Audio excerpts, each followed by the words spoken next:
حضرت ہود علیہ السلام آئے اور حضرت ہود علیہ السلام کے اس سفر کے سلسلے میں جو روایت ہے تاریخ کی وہ قرین قیاس بھی لگتی ہے، کیونکہ آگے چل کے جو قوم آباد ہوئی وہ آپ جانتے ہیں مدینہ منورہ کے شمال میں، جس کو مدائن صالح کہتے ہیں، جس کا آگے تذکرہ آ رہا ہے۔ وعادن، قوم عاد جب کہ حضرت ہود علیہ السلام روانہ ہو گئے تو انہوں نے دیکھا کہ واقعہ بالکل صحیح ہو گیا۔ نعوذ باللہ، حضرت ہود علیہ السلام کو ایمان والوں کو منحوس کہا تھا، کہا نکل جاؤ نکل جاؤ، چلے گئے تو بادل آ رہے ہیں، بادل چلے آ رہے ہیں۔ لیکن کہتے ہیں کہ ایک خاتون تھی جو سمجھدار تھی، اور اس خاتون نے کہا کہ دیکھو میں نے خواب دیکھا ہے کہ بادل نہیں ہے، آگے ذرا سمجھنے کی کوشش کرو۔ لوگوں نے مذاق اڑایا اور کہا ھذا عارض ممطرنا، یہ دیکھو آ گئے بادل برسنے والے، ممطرنا جس سے بارش ہوگی، ہم فائدہ اٹھائیں گے۔ لیکن اللہ تعالیٰ ارشاد فرماتا ہے یہ برسنے والے بادل نہیں ہیں، وہ ہوا مستعجلتم، یہ وہی عذاب ہے جس کی تم عجلت مچا رہے تھے، جلدی مچا رہے تھے۔ لہذا وہ بادل آئے، سیاہ بادل، اور پھر ان بادلوں کا آنا تھا کہ ان کے ساتھ ایک ایسی آندھی آئی، ایک ایسی آندھی آئی، فَمَادٌ أُهْلِكُ بِرِيحٍ عَاتِيَةٍ سَخَّرَ عَلَيْهِمْ سَبْعَ لَيَالٍ وَثَمَانِيَةَ أَيَّامٍ حُسُومًا فَتَرَى الْقَوْمَ فِيهَا صَرْعَىٰ كَأَنَّهُمْ أَعْجَازُ نَخْلٍ خَاوِيَةٍ، فرمایا کہ آج ان کو ہم نے ہلاک کر دیا ایک ایسی آندھی سے، عاتیہ بے قابو تھی، کنٹرول میں نہیں تھی، ہواؤں کا زور، ایسا زبردست ہواؤں کا زور کہ عالم یہ تھا کہ وہ بڑے جو طاقتور قسم کے لوگ تھے وہ اڑتے چلے جا رہے تھے، اڑتے چلے جا رہے تھے۔ سخر علیہم سبع لیال وثمانیۃ ایام، 7 راتیں اور 8 دن مستقل چلتی رہی، اور اس پورے ہفتے کو، ان 8 دنوں کو اللہ تعالیٰ نے فی ایام نحسات فرمایا، یہ نحوست کے دن ہیں۔ حضرت ہود کو منحوس کہتے تھے، یہ تمہارے لیے نحوست کے ایام ہیں۔ منحوس کہتے ہیں جس میں کوئی خیر نہ ہو، لہذا ایام نحسات جو اللہ تعالیٰ ارشاد فرمایا خیر سے بالکل محروم قسم کے دن، وہ دن جس میں کوئی خیر کا ان کے لیے فیصلہ نہیں کیا گیا۔ پوری قوم ہلاک و برباد ہو گئی، ختم ہو گیا قصہ۔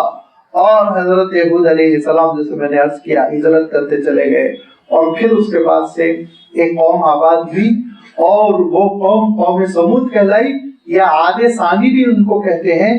انہوں نے یہ سوچا کہ ہمارے پرکھوں کو ایک آندھی نے تباہ کر دیا، لہذا گھر مضبوط ہونے چاہیے۔ یہ ہے دیکھیے جو انسان کی بے وقوفی آپ چاہے تو کہہ لیجئے، نادانی آپ چاہے تو کہہ لیجئے، کہ روٹ کاز تک نہیں پہنچتے اور سامنے کی چیزوں کو سبب سمجھتے ہیں جو ان کو نظر آ رہی ہے۔ ٹرین رکی ہوئی ہے، سگنل کو کوس رہے ہیں، لال سگنل، سگنل سے کیا لینا دینا، آگے لائن ہی صاف نہیں ہے، پل ٹوٹا ہوا ہے، تو آپ گاڑی کو کیسے آگے بڑھا سکتے ہیں؟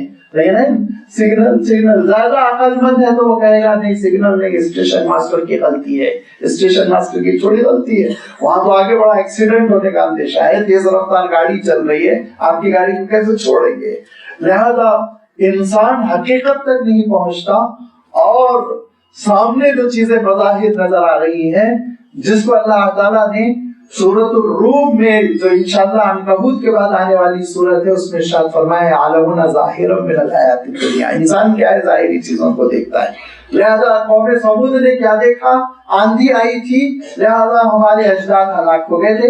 گھر مضبوط ہونے چاہیے، گھر، جھوپڑیوں میں رہنے سے، کچے مکانوں میں رہنے سے کام نہیں چلے گا، لہذا گھر کیسے مضبوط ہو؟ سیمنٹ ویمنٹ تو ایجاد نہیں ہوئی تھی کہ RCC کے بنگلے بناتے، پہاڑوں کو کھودنا شروع کر دیا، پہاڑوں کو کھودنا شروع کر دیا، اور اندر اندر اب کمرے کے اندر کمرہ، drawing room, dining room, bed room, ساری چیزیں پہاڑوں کے اندر تراشتے چلے گئے۔ اللہ تعالیٰ ارشاد فرماتا ہے کہ تم ان لوگوں کی جانب نہیں دیکھا جن کو اللہ تعالیٰ نے رہنے کا ٹھکان جابوا الصخر بنا، کہ انہوں نے پہاڑ کو موم کی طرح اپنے لیے نرم کر لیا تھا، پہاڑوں کو موم کی طرح نرم کر لیا تھا۔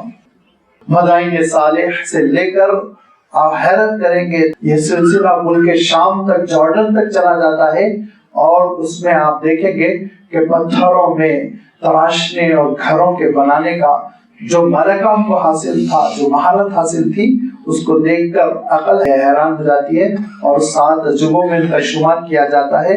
لہذا پہاڑوں کو تراش کر اب وہ رہنے لگے، اور اس کے بعد وہ یہ سمجھنے لگے کہ یہ پہاڑ ہم کو بچا لیں گے، پہاڑوں کے گھر مضبوط گھر ہوں گے، اور آندھی آئے گی تو ہم اندر گھس جائیں گے، ہم کو کچھ نہیں ہو سکے گا۔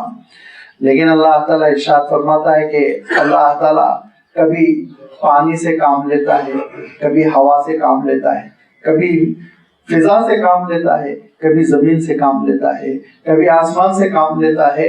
حضور اکرم صلی اللہ علیہ وسلم ارشاد فرمایا کرتے تھے کہ ایک ہوا سے میری مدد کی گئی، غزوہ خندق میں حالات بدل گئے، اور ایک ہوا سے قوم عاد ہلاک کر دی گئی۔ ہوا ہی تھی جس سے اللہ تعالیٰ ارشاد فرماتا ہے اللہ کے لشکر کو تم دیکھ نہیں سکتے، اللہ کا لشکر عجیب و غریب ہوتا ہے۔ لہذا قوم سمود وہ اپنے پہاڑوں کے آشیانوں پر بہت خوش تھی، لیکن حضرت صالح علیہ السلام کو اللہ تعالیٰ نے ان کے درمیان بھیجا، انہوں نے حضرت صالح علیہ السلام کا انکار کیا، انہوں نے معجزہ طلب کیا، اونٹنی بطور معجزہ دی گئی، اس اونٹنی کو ان بدبختوں نے ہلاک کیا، اور خاص طور پر 9 ان کے ایسے سربراہ ہوئے جن لوگوں نے فیصلہ کیا کہ حضرت صالح علیہ السلام کی وہ اونٹنی جو اللہ کی نشانی ناقۃ اللہ فرمایا تھا، اللہ تعالیٰ نے اس اونٹنی کو ہلاک کر دیں۔ لہذا نرخرے پہ ایک شخص نے جس کا نام قدار ابن صالف تھا، اس نے حملہ کیا، اور پھر اونٹنی وہ ہلاک ہو گئی، مر گئی، اور جیسے ہی اونٹنی کا مرنا تھا کہ حضرت صالح علیہ السلام نے کہا 3 دن انتظار کرو، 3 دن فرمایا اللہ کا فیصلہ 3 دن کے اندر نمایاں ہوگا، اللہ کا فیصلہ 3 دن کے اندر ظاہر ہوگا۔ اب پہلی صبح، دوسری صبح، تیسری صبح، تینوں دن کچھ نہیں ہوا، لہذا تیسرا دن انہوں نے جشن کا دن قرار دیا سیلیبریٹ کرنے کے لیے۔ اب تیاری شروع کر رہے تھے کہ اچانک ایک کڑک، ایک آواز جیسے زمین کے اندر بہت بڑی گاڑی چل رہی ہو، ایسی آواز پیدا ہونے لگی جو دھیرے دھیرے بڑھتی چلی گئی، اور پھر اس کے ساتھ زمین وہ حرکت میں آنے لگی، جنبش، اور وہ حرکت جنبش بڑھتے بڑھتے ایسے زبردست زلزلے کی شکل میں تبدیل ہو گئی کہ ان کے مکانات ان کے لیے قبرستان بن گئے، ہلاک ہو گئے، برباد ہو گئے، اور سب کے سب ختم ہو گئے۔ اللہ تعالیٰ ارشاد فرماتا ہے وَقَدْ تَبَيَّنَ لَكُم مَّسَاكِنُهُمْ، ان کے ٹھکانوں سے یہ حقیقت تمہارے لیے کھلی ہوئی ہے، صاف ستھری ہے، تم دیکھ سکتے ہو کہ ان کا کیا انجام ہوا، کیا حشر ہوا۔ وَزَيَّنَ لَهُمُ الشَّيْطَانُ أَعْمَالَهُمْ فَصَدَّهُمْ عَنِ السَّبِيلِ، شیطان نے ان کے اعمال کو ان کی نگاہوں میں ڈبا دیا تھا۔ جرم کو شیطان پھر جرم نہیں رہنے دیتا، وہ رشوت کو نذرانہ بنا دیتا ہے، وہ کرپشن کو ضرورت بنا دیتا ہے، وہ بے حیائی کو کلچر بنا دیتا ہے، اور وہ ظلم و زیادتی کو اور قوموں کو تباہ و برباد کرنے کے نیچر کو وہ سیاست بنا دیتا ہے۔ لہذا لوگ شیطان کی اس غلط رہنمائی میں، اس غلط تدبیر سے برباد ہوتے چلے جاتے ہیں۔ فَصَدَّهُمْ عَنِ السَّبِيلِ، اور شیطان نے ان کو راستے سے روک دیا تھا، حالانکہ اللہ تعالیٰ نے ان کو بے وقوف، نکما، نادان نہیں پیدا کیا تھا۔ وَكَانُوا مُسْتَبْصِرِينَ، ان کے اندر بصیرت تھی، وہ ایک 2 روپے کا گھڑا خریدتے تھے تو ٹھوک ٹھوک کے دیکھتے تھے اس میں سوراخ تو نہیں ہے۔ وہ اگر کوئی دنیا کی عارضی چیز خریدتے حاصل کرتے تو اس کو ٹھوک بجا لیتے تھے، دیکھ لیتے تھے، سمجھ لیتے تھے، لیکن آخرت کے معاملے میں وہ اندھے بن کر زندگی بسر کرنا چاہتے تھے۔ یہ ہے انسان کی سب سے بڑی غلطی۔ پوری ذہانت، پوری لیاقت، پوری دانائی، بینائی، سمجھداری دنیا کے لیے لگا دے۔ ایک چھوٹا پلاٹ خریدتا ہے، ایڈوکیٹ کے پاس بھاگتا ہے، اخبارات میں اعلان کرتا ہے، اس کی رجسٹری کروانے کے بعد پوزیشن لیتا ہے، اعلان کرتا ہے، یہ کرتا ہے، وہ کرتا ہے، لیکن وہ آخرت کے سلسلے میں غور و فکر نہیں کرتا، تگردو نہیں کرتا، جدوجہد نہیں کرتا، عارضی زندگی کے لیے پوری بصیرت صرف کر رہا ہے، حقیقی دائمی زندگی کے لیے فرصت ہی نہیں ہے اس کے پاس سوچنے کے لیے۔ اگر آپ اس چیز کو سمجھ لیں، وَكَانُوا مُسْتَبْصِرِينَ، نکمے بے وقوف نادان نہیں تھے، پہاڑوں میں گھر تراشنا آتا تھا لیکن آخرت پر غور کرنا نہیں آتا تھا۔ ذرا آپ اس پر غور کر لیں تو ہمارے بہت سارے سوالوں کا جواب مل جائے گا۔ جو ہم دیکھتے ہیں کہ دنیا میں تو بڑے ہوشیار سمجھدار اور بڑی انڈسٹریوں کے سربراہ اور بڑے آفیسر IAS اور IPS اور منسٹر چیف منسٹر کیا کیا بنے ہوئے ہیں، لیکن آخرت کے معاملے میں نیل اور بتوں کے آگے سب جھکا رہے ہیں، پوج رہے ہیں۔ تو کبھی کبھی ہمارے ذہنوں میں یہ سوال یا نشان کھڑا ہوتا ہے کہ اتنے سمجھدار بظاہر محسوس ہوتے ہیں، لیکن دین کے بارے میں ایسے لیل کیا، اور اس کی وجہ یہ کہ شیطان ان کی ساری توانائی کو، ساری توجہ کو، ساری صلاحیتوں کو دنیا کے لیے مخصوص کر دیتا ہے، آخرت پر غور نہیں کرنا چاہتے، اور پھر یہی ان کی غلط روش ان کو ہلاکت کے دانے تک پہنچا دیتی ہے۔ لہذا فرمایا وہ نکمے نہیں تھے، اگر نکمے بیوقوف ہوتے تو ان کے بنائے ہوئے یہ مکانات آج عجائب خانہ نہ بنے ہوئے ہوتے، ٹریجر نہ بنے ہوئے ہوتے، اور ساتواں عجوبہ نہ بنے ہوئے ہوتے۔ بڑے ذہین تھے، سمجھدار تھے، لیکن آخرت پر غور نہیں کرتے تھے۔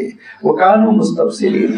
اللہ تعالیٰ نے ان قوموں کا تذکرہ فرمایا، اور ان قوموں کے تذکرے کے بعد جب اللہ تعالیٰ نے 3 قوموں کا تذکرہ فرمایا، قوم شعیب یعنی مدین کی قوم، اور قوم عاد اور قوم سمود۔ قوم عاد جس میں حضرت ہود علیہ السلام بھیجے گئے، قوم سمود جس میں حضرت صالح علیہ السلام بھیجے گئے۔ تو ان 3 کمیونٹیوں کے تذکرے کے بعد اللہ تعالیٰ نے 3 انڈیویژول کا تذکرہ فرمایا، وَحَارُونَ وَفِرْعَوْنَ وَحَامَانَ۔ وقارون وفرعون وحامان۔ قارون یہ میں عرض کر چکا ہوں سرمایہ داری کی علامت ہے، فرعون یہ اقتدار اور حکومت کی علامت ہے، حامان یہ ٹیکنیکل ترقی ٹیکنالوجی کی علامت ہے۔ ان تینوں شخصیتوں کا تذکرہ فرمایا کہ قارون جس نے اتنی دولت جمع کر رکھی تھی، اتنی دولت جمع کر رکھی تھی کہ اس کے تجوریوں کے اور اس کے خزانوں کی چابیوں کو اٹھانے کے لیے 3 کی ضرورت پڑتی تھی، تنہا ایک آدمی نہیں اٹھا سکتا تھا۔ فرعون اتنی زبردست حکومت تھی، اتنی زبردست حکومت تھی کہ کسی کو پر ماننے نہیں دیتا تھا، اور جو ذرہ برابر اس کی مخالفت کرتے تو پھر ان کا عالم یہ کرتا ایسا تڑپاتا کہ ماں باپ کے سامنے ان کے بچوں کو کاٹ کر پھینک دیا کرتا تھا۔ حامان جس کا عالم یہ تھا کہ ایسا زبردست قسم کا چیف انجینئر بنا ہوا تھا کہ اس کے زمانے میں فن تعمیر اتنا ترقی کر چکا تھا کہ آج بھی انجینئرز جاتے ہیں اور اس زمانے کی عمارتوں کو دیکھتے ہیں تو حیران رہ جاتے ہیں، ریسرچ کرتے ہیں کیسے بنایا۔ احرام مصر روجیزہ میں آپ جا کر دیکھیں، ایسی بلند و بالا عمارتیں، اور ان کی بلندی یہ نہ صرف یہ کہ وہ خود کافی ہے کہ انسان کو حیران کر دے، لیکن دوسری اور ایک عجیب و غریب چیز یہ کہ اس بلندی تک جو پہاڑوں کی سروں کو لے جایا گیا، ایک ایک سر آپ کی مسہری کے برابر وہ اوپر سینکڑوں فیٹ تک اٹھائی گئی کون سی کرن تھی، کس طرح اٹھایا گیا، کیسے اتنی اوپر لے جایا گیا، اس کے لیے کون سی انہوں نے ذہانت، کیسی انہوں نے انجینئرنگ اور ٹیکنیک استعمال کی، اس پر ریسرچ ہوتا ہے۔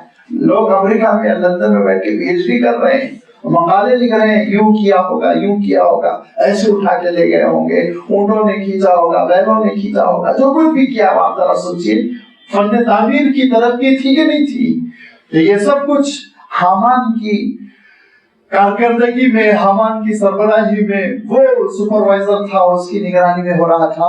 تینوں کا تذکرہ فرمایا، قارون، اور وہ قارون جو سرمایہ دار تھا، وہ فرعون جو حکمراں تھا، وہ حامان جو ترقی کا اور ٹیکنالوجی کا نمائندہ تھا۔ ان سب کے پاس ایک ایسی دعوت پہنچی جو جھوپڑی سے صدا بلند ہوئی تھی۔ وہ کون سی آواز تھی؟ وَلَقَدْ جَاءَهُم مُوسَىٰ بِالْبَيِّنَاتِ، وہ حضرت موسیٰ علیہ السلام کی دعوت تھی، جو پوری ان کی قوم کمزور کر دی گئی تھی، مینارٹیز میں تھے، دبا دیے گئے تھے، سسک رہے تھے، اور پھر اس میں خانواد موسیٰ کا عالم یہ کہ خود حضرت موسیٰ علیہ السلام تقریباً 10 سالوں سے خاندان سے جدا، غربت کی زندگی بسر کرنے والا یہ آل عمران کا کنبہ، حضرت موسیٰ علیہ السلام کے والد حضرت عمران، وہ بڑے عبادت گزار، نیک اور بہت ہی الگ تھلگ زندگی بسر کرنے والی بزرگ شخصیت کے حامل تھے۔ ان کے فرزند حضرت موسیٰ علیہ السلام کھڑے ہو گئے، للکار دیا فرعون کو میں نے عرض کیا نا کہ حضرت موسیٰ علیہ السلام جب فرعون کے محل پہنچے تو دروازے سے گھسنے ہی نہیں دیتے تھے، بابو داخلے ہی پہ کہتے تھے کہ سرک تو ادھر سے آگے بڑھ جاؤ. اور حضرت موسیٰ علیہ السلام لگاتار کوشش کرتے رہے، لیکن کون محل میں اور آپ چلے جائیں، ابھی راشٹرپتی بھون میں گھسنے کے لیے سوچیے آپ سالوں ہم کو اجازت نہیں ملے گی. تقریباً یہی کیفیت تھی. تو یہاں تک کہ حضرت موسیٰ علیہ السلام نے ایک دن بے چین ہو کر اس کی گیٹ پہ اپنی لاٹھی ماری تو محل تھرا گیا، زلزلہ آ گیا. تب فرعون گھبرایا، بھاگا، پوچھا کون ہے، تو لوگوں نے بتایا کہ ایک شخصیت، ایک صاحب کھڑے ہوئے ہیں، ملنا چاہ رہے ہیں. تب دروازہ کھولا گیا. فرعون کے دربار میں حضرت موسیٰ علیہ السلام پورے دبدبے کے ساتھ، روب کے ساتھ تشریف لائے اور اس کو کہا توبہ کر، کہاں تو اپنے آپ کو رب العالیٰ کہہ رہا ہے، اللہ تعالیٰ کی تو ادنا مخلوق کہ اللہ تعالیٰ تجھ کو نیست و نابود کر دے گا، اس کی فرما برداری کر. تو کہا کون رب العالمین ہے؟ اللہ تعالیٰ کی جانب حضرت موسیٰ علیہ السلام نے دعوت دی اور کہا میں اس کا رسول و نمائندہ ہوں. تو فرعون نے کہا میں کیوں تم کو ان کا رسول مان لو، اللہ کا رسول مان لو؟ کہا میرے پاس علامتیں، نشانیاں، لہذا ید بیضا کا معجزہ ظاہر کیا اور عصا موسیٰ کا معجزہ ظاہر ہوا. فاستکبروا فی الارض، لیکن اس نے غرور کیا، زمین پر اس نے زیادتی کی، تکبر کیا. وما کانوا سابقین، ایمان کی طرف سبقت کرنے والوں میں سے نہ ہوا، آگے نہیں بڑھا ایمان کی طرف. تو نہ قارون نے حضرت موسیٰ علیہ السلام کی بات مانی، نہ حامان نے، نہ فرعون نے. فَكُلًّا أَخَذْنَا بِذَنبِهِ، تو ہر ایک کو ہم نے اس کے گناہوں کی پاداش پہ پکڑ لیا. کیسے پکڑ لیا کہ فَمِنْهُمْ مَنْ أَرْسَلْنَا عَلَيْهِ حَاصِبًا، کسی پہ ہم نے پتھروں کی بارش کر دی، آندھی بھیج دی. حضرت لوط علیہ السلام کی قوم پر پتھروں کی بارش ہوئی، اور ایسے ہی آندھی حضرت ہود علیہ السلام کی قوم عاد پر ہوئی. وَمِنْهُمْ مَنْ أَخَذَتْهُ الصَّيْحَةُ، اور بعضوں کو ایک چنگھاڑ نے آ دبوچا. حضرت صالح علیہ السلام کی قوم سمود ایک چیخ آئی اور اس کے بعد زلزلہ آتا چلا گیا اور وہ برباد ہو گئی. وَمِنْهُمْ مَنْ خَسَفْنَا بِهِ الْأَرْضَ، اور ان میں سے بعضوں کو ہم نے زمین میں دھسا دیا. وہ قارون جو اپنے لاؤ لشکر کے ساتھ، دولت کی ریل پیل کے ساتھ، تس کو احتشام کے ساتھ جلوس نکالا تھا اور لوگوں پر وہ دبدبہ ڈال رہا تھا اپنی دولت کا کہ اللہ تعالیٰ کی جانب سے عذاب آیا، زمین میں دھستا چلا گیا. وَمِنْهُمْ مَنْ أَغْرَقْنَا، اور ان میں سے بعضوں کو ہم نے غرق کر دیا. حضرت نوح علیہ السلام کے منکرین غرق ہو گئے اور فرعون غرق ہو گیا، اس کا لشکر غرق ہو گیا. وَمَا كَانَ اللَّهُ لِيَظْلِمَهُمْ، دیکھو اللہ تعالیٰ کبھی کسی پہ ظلم نہیں کرتا. وَلَكِنْ كَانُوا أَنفُسَهُمْ يَظْلِمُونَ، لیکن لوگ ہی اپنے آپ پر ظلم کرتے ہیں. اللہ تعالیٰ ظلم نہیں کرتا، وہ بہت مہلت دیتا ہے، بہت مہلت دیتا ہے، اتنی مہلت دیتا ہے، اتنے سنبھلنے کے موقع دیتا ہے کہ حجت تمام ہو جاتی ہے. اور میں عرض کر چکا ہوں کہ ان نبیوں کی قوموں پر عذاب آتا تو اللہ تعالیٰ عذاب کے فرشتوں کو یہ حکم دیتا تھا کہ اس وقت تک عذاب نہ نافذ کرنا جب تک کہ یہ نبی خود برات کا اظہار، حجت کا اظہار نہ کر دے کہ اللہ اب آپ ان کو تباہ کر دیجئے، اب میرا بس نہیں چلتا. جب وہ بے چین ہو کر یہ کہہ دے کہ تب تم ان پر میرے عذاب کو ظاہر کرنا. لہذا اللہ تعالیٰ کبھی کسی بندے پہ ظلم نہیں فرماتا. اور میں اس کے لیے ہمیشہ عرض کرتا رہتا ہوں کہ حضور اکرم صلی اللہ علیہ وسلم کا سفر ہو رہا تھا اور ایک بستی کے قریب حضور اکرم صلی اللہ علیہ وسلم کا قافلہ پڑاؤ ڈالا ہوا تھا. خیمے تن گئے تھے، لوگ اپنے اپنے خیموں میں آرام کرنے گئے. حضور اکرم صلی اللہ علیہ وسلم بھی اپنے خیمے کے درمیان بیٹھے ہوئے ہیں کہ ایک عجیب و غریب منظر صحابہ دیکھتے ہیں کہ ایک خاتون ہے جو 3 اینٹیں لگائے، 3 پتھر لگائے، چولہا سلگائی ہوئی ہے، کچھ پکا رہی ہے اور اس کا ایک شیرخوار بچہ ہے، رینگتے ہوئے آتا ہے، چولہے میں ہاتھ ڈالنا چاہتا ہے، آگ پکڑنا چاہتا ہے. وہ بچے کو اٹھاتی ہے، دور لے جا کر چھوڑ کر آتی ہے، پھر پکوان کرتی ہے. پھر دھیرے دھیرے وہ بچہ آتا ہے، پھر آگ سے کھیلنا چاہتا ہے، پھر ماں بچاتی ہے. پھر یہی ہوتا ہے. 3 مرتبہ ہوا تو جو صحابی ٹکٹکی لگائے دیکھ رہے تھے اس منظر کو، اللہ کے رسول صلی اللہ علیہ وسلم سے عرض کرتے ہیں کہ اللہ کے رسول، یہ ماں ہے کہ اپنے بچے کو آگ سے بچا رہی ہے، تو رحمان اپنے بندوں کو آگ میں کیسے ڈالے گا؟ رحمان اپنے بندوں کو آگ میں کیسے ڈالے گا؟ اللہ کے رسول صلی اللہ علیہ وسلم سر جھکا لیتے ہیں اور جب سر اٹھایا تو راوی کہتے ہیں کہ حضور اکرم صلی اللہ علیہ وسلم کا چہرہ آنسوؤں سے تر تھا اور حضور اکرم صلی اللہ علیہ وسلم نے اس موقع پہ ارشاد فرمایا رحمان کبھی اپنے بندوں کو جہنم میں آگ میں نہیں ڈالنا چاہتا ہے الا واردین متمردین، لیکن وہ بے قابو اور وہ بغاوت اور سرکشی کرنے والے بندے جو آپے سے باہر ہو جاتے ہیں، جن کو کمر پکڑ پکڑ کر میں بچانا چاہ رہا ہوں لیکن وہ نہیں بچتے اور وہ آگ میں کود کر رہتے ہیں، آگ میں جا کر رہتے ہیں، وہ دراصل جہنم کے مستحق ہوتے ہیں۔ مولا تو بچانے کی کوشش کرتا ہے، اللہ تعالیٰ بچانے کے لیے نبیوں کو بھیجتا ہے، اللہ تعالیٰ بچانے کے لیے صحیفوں کو بھیجتا ہے، اللہ تعالیٰ لوگوں کو آگ سے بچانے کے لیے اللہ تعالیٰ کے دین کی طرف دعوت دینے والوں کو بھیجتا ہے۔ وہ سمجھاتے ہیں، اور سمجھانا بھی کیسے سمجھانا؟ ایک سمجھانا ہوتا ہے جو آپ کی حکومت سمجھاتی ہے، روزناموں میں دھمکی دے کر رہ جاتی ہے کہ آپ یہ کریں گے تو اس کا انجام یہ ہوگا، یہ پینلٹی لگے گی، یہ سزا ہوگی۔ لیکن کیا انبیاء علیہ الصلوۃ والتسلیم کا یہ طریقہ کار تھا کہ اشتہار دے کے حجت پوری ہو جاتی؟ نہیں، وہ تو چھٹیوں کو پکڑتے تھے، گھروں میں جاتے تھے، لوگوں کا کام کاج بھی کرتے تھے، ان کو سمجھاتے تھے اور ان کا ہاتھ پکڑ پکڑ کے سمجھاتے تھے، ان کی جھڑکیاں سنتے تھے، جھڑکیاں تو جھڑکیاں ان کے پتھر کھاتے تھے اور پیروں تلے کانٹوں کی آزمائش کو، اس کے بوجھ کو اٹھاتے تھے، اور پورے دن کی یہ مصیبتوں کے بعد رات میں اللہ کے دربار میں کھڑے ہو کے روتے تھے اور کہتے تھے اللہ میری قوم کو بچا لیجئے، اللہ میری قوم کو بچا لیجئے۔ اتنے اخلاص کے ساتھ، ایسی تڑپ کے ساتھ انبیاء علیہ السلام کام کرتے ہیں اور سمجھاتے ہیں، پھر بھی لوگ بات نہیں مانتے، انکار کرتے ہیں، غرور کرتے ہیں، سرکشی کرتے ہیں، نبیوں کو بستیوں سے نکال دیتے ہیں، ان کو ہلاک کرنے کی دھمکی دیتے ہیں، بسا اوقات ہلاک بھی کرتے رہے۔ تو پھر ایسی صورت میں اللہ تعالیٰ کے عذاب آئے، اللہ تعالیٰ نے پھر تباہ کر دیا۔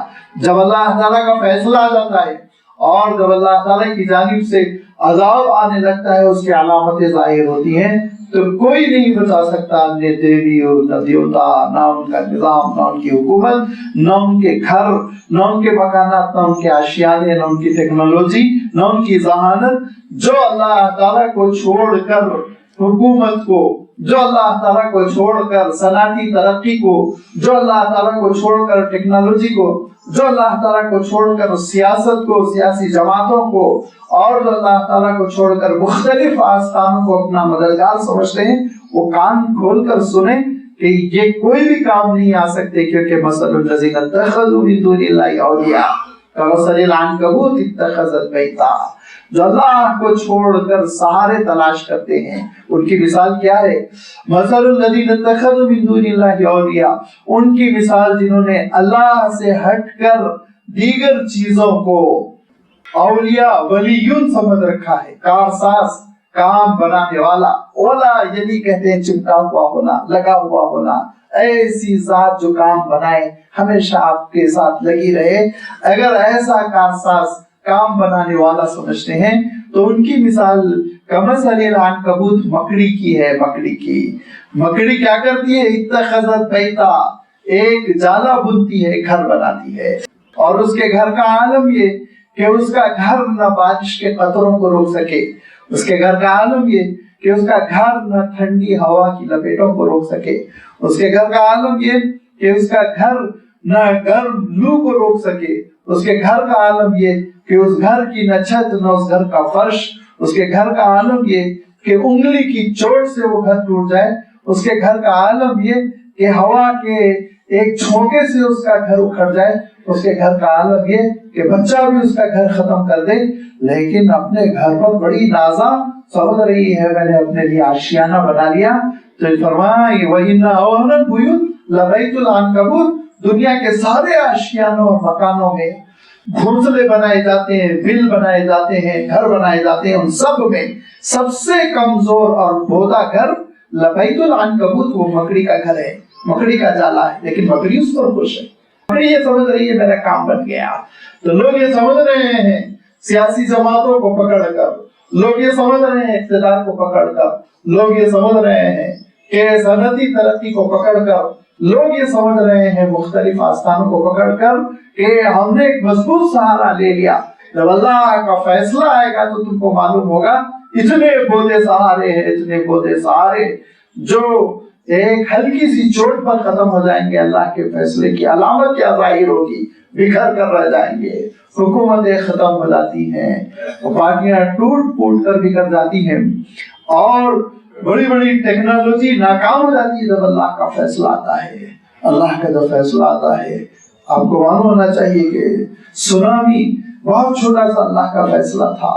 یہ سونامی کی جب لہریں آئیں تو ترقی یافتہ ممالک ناکام ہو گئے، نہیں بچا سکے اپنے آپ کو، اس کے آگے کو جھکنا پڑا، گھٹنے ٹیک دینا پڑا۔ اللہ کے فیصلے بڑے مضبوط ہوتے ہیں، اللہ تعالیٰ کا حکم جاری ہو کر رہتا ہے، کوئی نہیں روک سکتا۔ لہذا بندو رجوع کرو تو اللہ سے کرو، لوٹو تو اللہ تعالیٰ کی طرف لوٹو، اس کو پکارو، اس کو سہارا بناؤ، اور جب وہ سہارا بنے گا تو پھر تمہاری آخرت بھی بنے گی، وہ سہارا بنے گا تو تمہاری دنیا بھی سنور جائے گی۔ لو کانوا یعلمون، کاش کہ یہ لوگ سمجھتے اس حقیقت کو، لوگ اس حقیقت کو جان جاتے، اس حقیقت کو کہ اللہ کو چھوڑ کر دیگر سہارے بہت کمزور ہے، اللہ ہی سب سے مضبوط سہارا ہے۔ ان اللہ یعلم ما یدعون من دونہ من شیء، اللہ کو چھوڑ کر جتنی چیزوں کو پکار رہے ہیں اللہ تعالیٰ بخوبی واقف ہے ان کی کیا حقیقت ہے، کتنے وہ کمزور ہیں، کتنے بودے ہیں، اللہ تعالیٰ جانتا ہے۔ اور خود اللہ تعالیٰ وہ العزیز الحکیم، بہت غلبے والا، عزت والا، کنٹرول والا، اور بہت طاقتور ہے، لیکن اس کی طاقت کے باوجود، اس کے غلبے کے باوجود نافرمان زندگی بسر کر رہا ہے۔ کیوں؟ اس کی حکمت ہے۔ حکمت یہ ہے کہ چاہے اسٹوڈنٹ یاد رکھیے جتنا بے ایمانی کر لے، کھیل کود کر لے، لاپرواہی کر لے، لیکن 3 گھنٹے تو دینا ہے اس کو، 3 گھنٹے تو دینا ہے، یہ تو قانون ہے۔ 3 گھنٹے جب ختم ہو جائیں گے، ایگزامینیشن پیریڈ جب ختم ہو جائے گا، جب تک کے بعد پھر نکالا جائے گا۔ لہذا انسان یہ مہلت اس کو پوری ملے گی۔ اللہ تعالیٰ نے جو ارادہ فرما دیا، اس کی حکمت کا یہ نظام ہے کہ ہر ایک کو اس کا اپنا وقت ملے گا، اقتدار کا بھی وقت ملے گا، طاقت کا بھی وقت ملے گا، جوانی بھی ملے گی، دولت بھی ملے گی، لیکن یاد رکھو کہ وقت ختم ہونے کے بعد ساری چیزیں چھین لی جائیں گی۔ یہ ہے اللہ کی حکمت، وہ العزیز الحکیم، وہ بہت دانبینا، بہت حکمت والا ہے، اس کے ہر کام میں حکمت ہے۔ وَتِلْكَ الْأَمْثَالُ نَضْرِبُهَا لِلنَّاسِ، وہ مثالیں ہیں ہم جو لوگوں کے لیے بیان کرتے ہیں۔ مثالوں کے ذریعے سے اللہ تعالیٰ نے باتیں سمجھائی۔ جب معقولات، عقل کی باریک باتیں، لطیف باتیں آسانی سے انسان کو سمجھ میں نہیں آتی، تو پھر محسوسات کے ذریعے سے بات سمجھائی جاتی ہے۔ جو چیز دکھنے میں آ رہی ہے، محسوس ہو رہی ہے، نظر آ رہی ہے، ٹچ کرنے سے پکڑ میں آتی ہے، تو پھر ان چیزوں سے مثال دے کر بات سمجھائی جاتی ہے۔ لہذا یہ ایک بہت ہی عقیدے کی نازک سی بات تھی، کہ ایک لطیف سی بات تھی کہ اللہ کو چھوڑ کر جھوٹے سہاروں کو اپنا آشیانہ سمجھو گے تو وہ بودے ثابت ہوں گے، بیکار ہو جائیں گے۔ اس کو اللہ تعالیٰ نے ایک مکڑی کے جالے سے تشبیہ دے کر بات سمجھا دی۔ لیکن یاد رکھو ان مثالوں کو سمجھنے کے لیے بھی پھر وہی جس کا میں نے شروع میں ہی تذکرہ کر دیا تھا، وَمَا يَعْقِلُهَا إِلَّا الْعَالِمُونَ، اس کو روک کر نہیں رکھ سکتے، عقل سے فائدہ نہیں اٹھا سکتے سوائے ان کے جو عالم ہوتے ہیں۔ إِلَّا الْعَالِمُونَ، عالم کے معنی کیا ہے؟ عالم کے معنی یہ ہے جو علم سے وابستہ ہوتے ہیں۔ عالم کے معنی یہ ہے علم سے وابستہ رہنا، پڑھنا، مطالعہ کرنا، اہل علم کی صحبتوں میں بیٹھنا، تحقیق کرنا، جستجو کرنا، ریسرچ کرنا، آگے بڑھتے رہنا۔ یاد رکھیے علم کی کوئی انتہا نہیں، علم کی کوئی انتہا نہیں، لہذا طالب علم کی بھی کوئی انتہا نہیں، وہ سفر کرتا ہی رہتا ہے، کرتا ہی رہتا ہے، پڑھتا ہی رہتا ہے اور سنتا ہی رہتا ہے۔ اور سننے کا میں اس لیے تذکرہ کر رہا ہوں کہ یاد رکھیے جو سورس آف نالج ہے اس میں جہاں مطالعہ ہے، اسٹڈی ہے، پڑھنا ہے، وہیں سننا بھی ہے، صحبتوں میں بیٹھنا بھی ہے، وہیں تحقیق کرنا، غور و فکر کرنا، تدبر کرنا بھی ہے۔ کئی سورس ہے، یہ سارے سورس سے جب ایک بندہ جڑا رہتا ہے تو پھر وہ عالم بنتا ہے، جس کے بارے میں اللہ تعالیٰ نے ارشاد فرمایا انما یخشی اللہ من عبادہ العلماء۔ جب علم سے انسان ریسرچ سے، تحقیق سے وابستہ رہتا ہے تب وہ اللہ تعالیٰ کی اس کائنات کو سمجھتا ہے، اور جب اللہ تعالیٰ کی کائنات کو سمجھتا ہے تو اللہ تعالیٰ کا جلال اور اس کا دبدبہ، اس کا روب اس کے سامنے ظاہر ہوتا ہے کہ وہ مالک حقیقی کیا اس کا اقتدار ہے کہ وہ سورج کو کیسے جلا رہا ہے، اور کیا اس کا اقتدار ہے کہ وہ ستاروں کو پھیلا کر رکھا ہوا ہے، گیلیکسی، ملکی وے اور یہ پھر یونیورس، یہ ساری چیزوں پہ وہ دیکھتا چلا جاتا ہے تو پھر محسوس کرتا ہے میں کتنا ادنا ہوں، چوٹی کے برابر بھی نہیں ہوں، پروردگار ایک انگلی سے مجھے ختم کر دے، میری کوئی حقیقت نہیں۔ یہ ہے خشیت، پروردگار کے روب کا احساس۔ خشیہ کے معنی یہ ہوتے ہیں، خشیہ کے معنی وہ نہیں ہوتے خافا کے ڈرنا، ڈر کے معنی آپ نے سانپ کو دیکھا، شیر کو دیکھا، ڈر پیدا ہو گیا، روٹے کھڑے ہو گئے، پسینہ آ گیا، یہ خوف ہے۔ اور خشیہ کے معنی ہوتے ہیں کسی کے روب کی وجہ سے جو کیفیت پیدا ہوتی ہے، آپ کے سامنے ایک بہت بڑی شخصیت آ جائے، اس کی وجہ سے ایک جو روب پیدا ہوتا ہے، اس کیفیت کو خشیہ کہتے ہیں۔ اسی لیے فرمایا من خشی الرحمن بالغیب، رحمان کو دیکھا بھی نہیں ہے لیکن اس کے باوجود اس کے دل میں رحمان کا روب ہے، یہ بندے مومن کی شان ہے۔ تو یہ علم کے ذریعے سے انسان کے اندر پیدا ہوتی ہے، علم سے وابستگی۔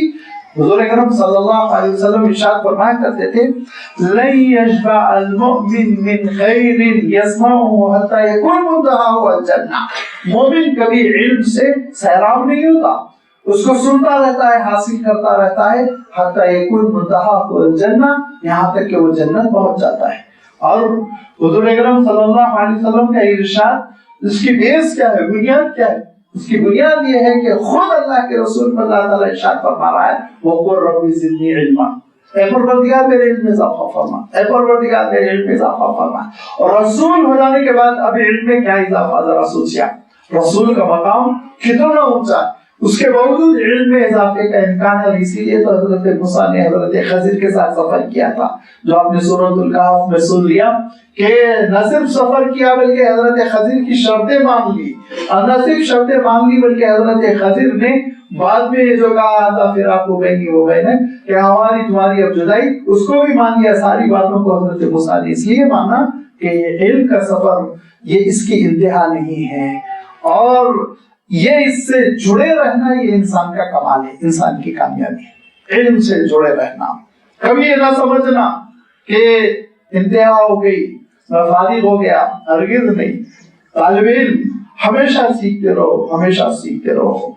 اور یہی وہ چیز تھی جو اللہ کے رسول صلی اللہ علیہ وسلم نے صحابہ کے اندر پیدا کر دی، تو صحابہ کا عالم یہ ہوا کہ سیکھنے کے عمل کو انہوں نے چھوڑا نہیں، پوری زندگی وہ سیکھتے رہے، پوری زندگی سیکھتے رہے۔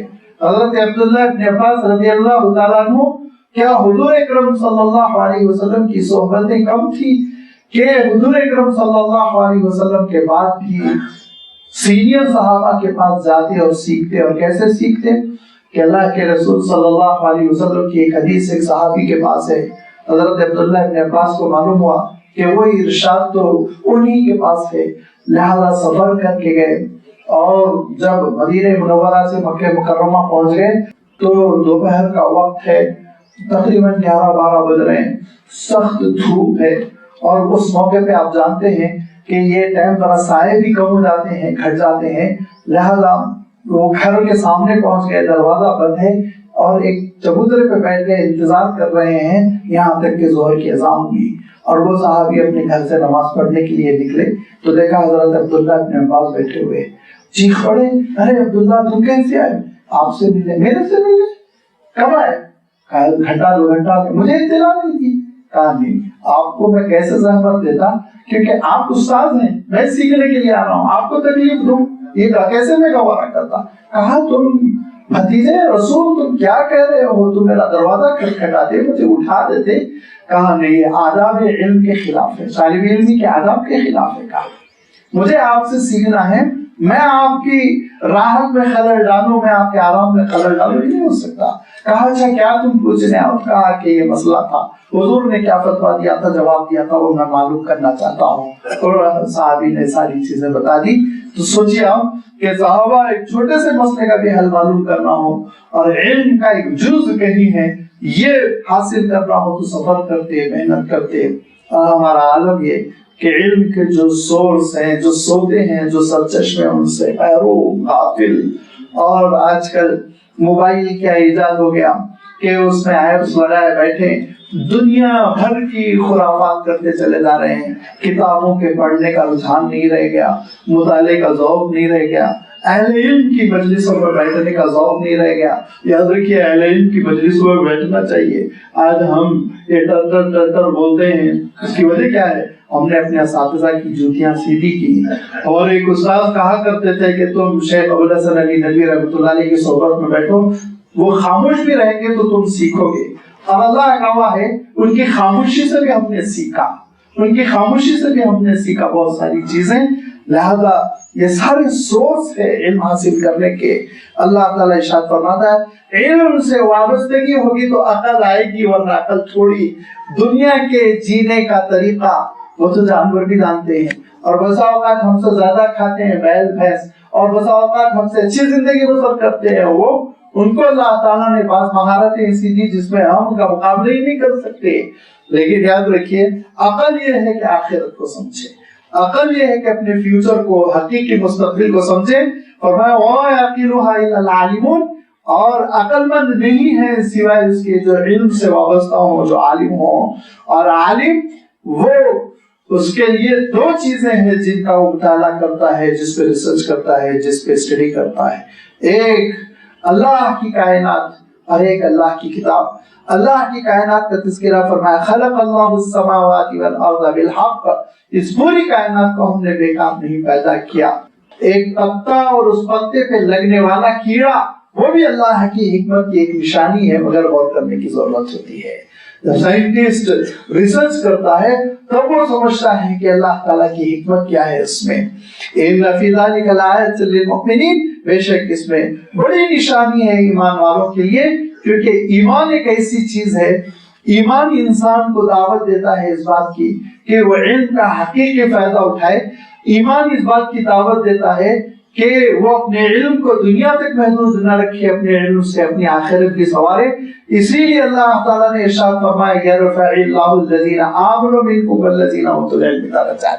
ایمان اور علم دو اگر تمہارے اندر آ گئے تو پھر تمہارے اندر بلندیاں پیدا ہوں گی.